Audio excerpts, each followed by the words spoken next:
السلام عليكم ورحمة الله وبركاته، متابعينا الأعزاء أهلا وسهلا بكم.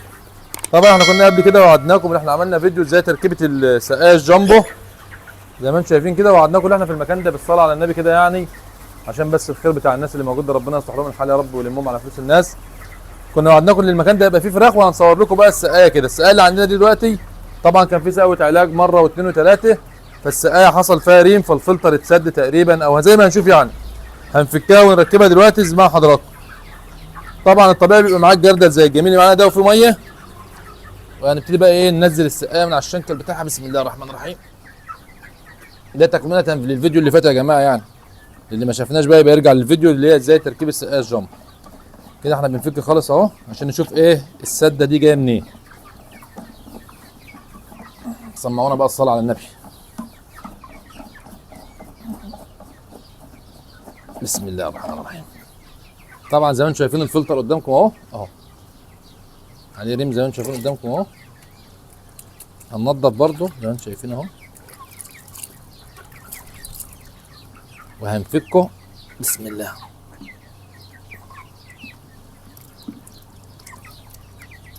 معصلك ليه اهو فك اهو عشان نتاكد ان الفلتر من جوه مفيش فيه حاجه اهو. بصوا الريم قدامكم اهو. هنشطف فك فكنا الجلده، طمنا على البتاع اهو، السوسته بتاعته عليها برضه اهو. كل ده شطفنا في الميه بتاعتنا الجميله اهي.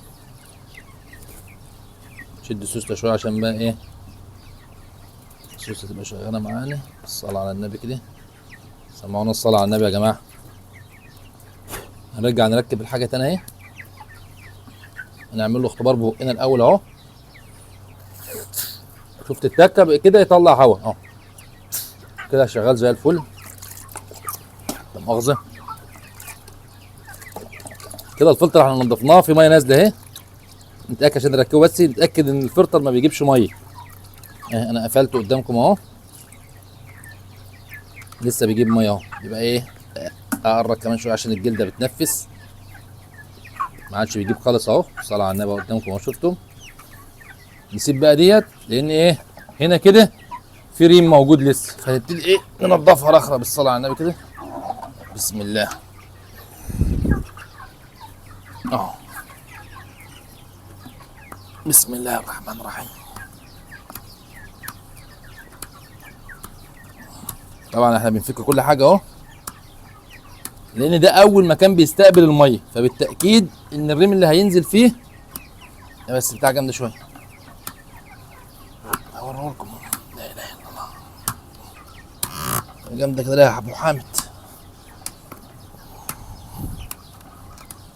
بسم الله الرحمن الرحيم.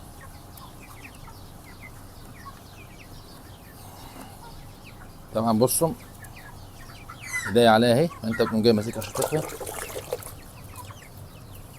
مساحه كلها وبرضه بالسقايه اهي نشطف شويه ميه. طبعا لو فيها حاجه كمان ممكن تسلكها باي حاجه اهي اهي ما شاء الله نظيفه يعني.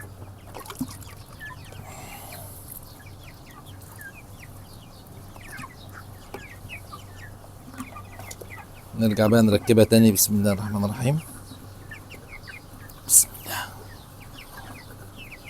كده احنا كده احنا نضفناها من الريم اللي موجود كله زي ما انتم شايفين، بحيث ان هي ايه. طبعا احنا ربطنا البتاع اهو. طبعا هننزل الميه اللي موجوده في السقايه كلها قدامكم اهو. بسم الله الرحمن الرحيم.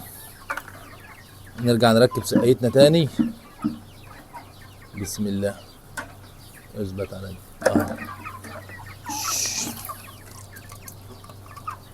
بسم الله الرحمن الرحيم.